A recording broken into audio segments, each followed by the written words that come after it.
2024, I read 30 books. Ever since 2020, my reading goal has been about 12 books, generally one book per month. It's hard to rank books because they are all so different, and once I finish a book, my lineup always changes, so here are my favorites right now. Wide Sargasso Sea by Rhys. Modeled after The Mad Woman in the Attic from Jane Eyre, this book follows the life of Bertha Antoinetta Mason. There are so many vivid descriptions packed with color imagery.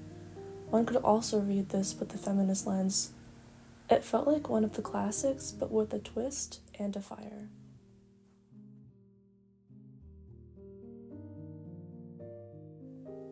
The Hunger Games by Suzanne Collins.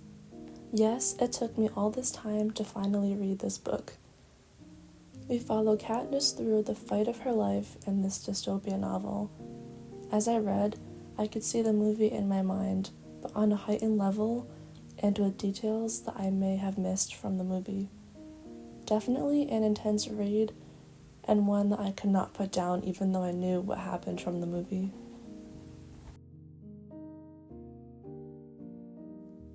Gods Behaving Badly by Phillips.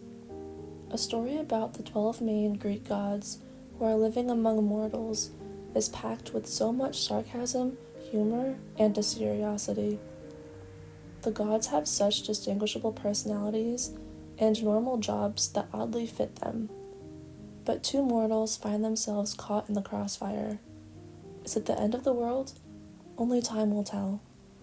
I still think about this one scene, so vivid and mind-altering, you never know what is real or what is simply your own mind.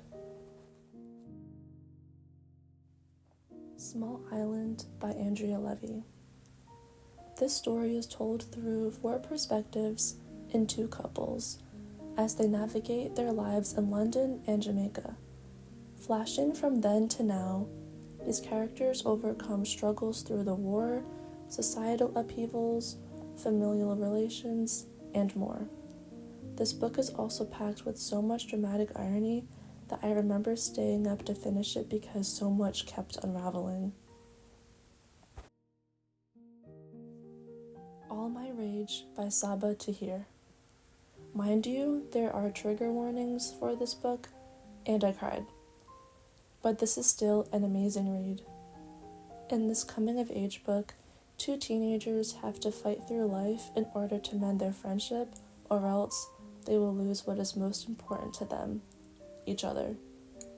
One detail about this book is that one of the main characters is really into music. This book has a playlist for all the song references, which perfectly encapsulates this book's vibe. Nothing Special by Nicole Flattery. We follow May as she grows up and moves through life from high school to the most important job offer of her life, working for Andy Warhol. Through Flattery's writing, we can see inside the mind of May. I found myself connecting with her about growing up as a woman in society. She put ideas together that I could never find the words to.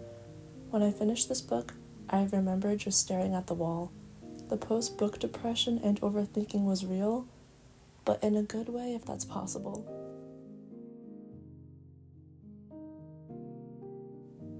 Small Things Like These by Keegan. Following a co-worker is a story inspired by the Magdalene laundries in Ireland. The narration takes us through Bill Furlong's upbringing and his family. Though he is prone to overthinking, I found myself connecting to his thought process, which was like a stream of consciousness. This book reminds us to acknowledge and observe the small things, because no matter how small, any act of goodness can make a difference in people's lives. Having a purpose doesn't have to be all that deep, but something small enough to feel some amount of fulfillment, whatever that may be for you.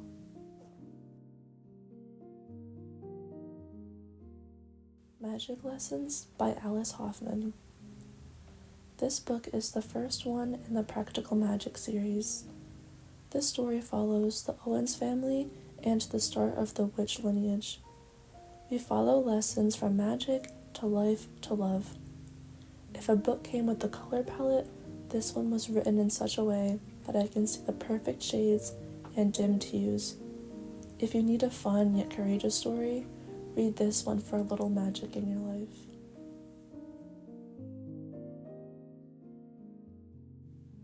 The Outsiders by S.E. Hinton.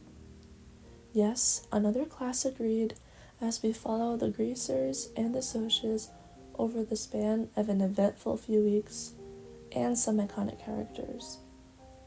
I read this book in middle school and once again in college.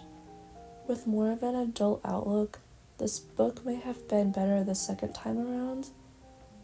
This reading inspired me to reread some of my favorites or classics again to find a new appreciation for them, and I hope you can experience that feeling again at some point too. Mrs. Dalloway by Virginia Woolf. We follow a string of characters as Mrs. Dalloway prepares for a party as the drama that commences leads up to it. We can easily get lost in her stream of consciousness writing or easily fall out of it. By seeing into the characters' minds, we can truly know who they are as a person and how they observe the world around them, or how our senses can be triggered by distractions. For 2025, I still plan to read at least one book per month. If anyone has any recommendations, that would be greatly appreciated. And that's a wrap. See you next year.